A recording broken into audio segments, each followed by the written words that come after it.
First off, I'll tell you what we know from the Houthi leader, Becky, and that is that there have been around 50 ships, in his words, that have been targeted, and we know many of them have been hit. Typically, the damage is minor enough for the ships to continue on their way, but in the case of the MV Rubimar just this week, it actually took on water. The crew had to be rescued.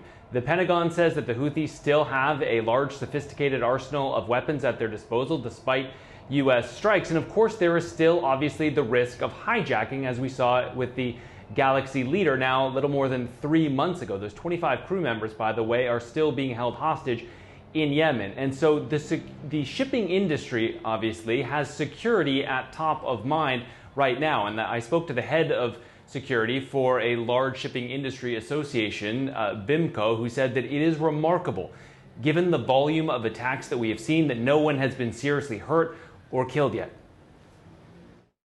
Yes, it does surprise me, and don't be mistaken. I mean, what is happening in the Red Sea is really dangerous to the seafarers, and I regard it as a case of pure luck that no one has been hurt or killed yet. When weapons of war like anti-ship missiles hit merchant ships, there's a huge risk that someone will get hurt. So I'm just saying it's just pure luck that no one has been hurt yet. So Larson said that before this all started, Becky, you had about 20 or 25% of ships transiting through the Red Sea that had armed guards on board. These are typically small teams of armed people who will get on board the central Red Sea and then carry on board until they get to Sri Lanka and then get off. But this is not necessarily a silver bullet, because obviously having armed guards, having people firing back at potential attackers carries its own unique sets of risks. Ships are also able to turn off their tracking devices that transmit to publicly available databases, but Larson also says that that can sometimes make them a target themselves. And if you look at some of these tracking databases like marinetraffic.com, you will see that some ships, I took some screenshots earlier today, are already trying to make clear that they have no links to Israel. So some state very clearly that they have armed guards on board, or that the crew is all Syrian, or it's Chinese owned, or they have no links to Israel at all.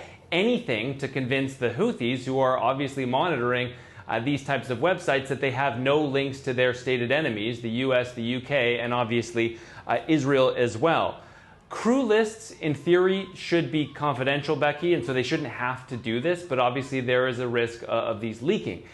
If you're wondering why these ships are still transiting through this area at all, still, given the risk that they're carrying, it is as simple as market economics, supply and demand. The fewer ships that are going drives up the prices, making these routes more lucrative. It is also more lucrative for the crew as well. Typically, they are paid double to go through these dangerous areas, though, as we saw, again, with the crew of the Galaxy Leader, those risks are very, very real. Becky?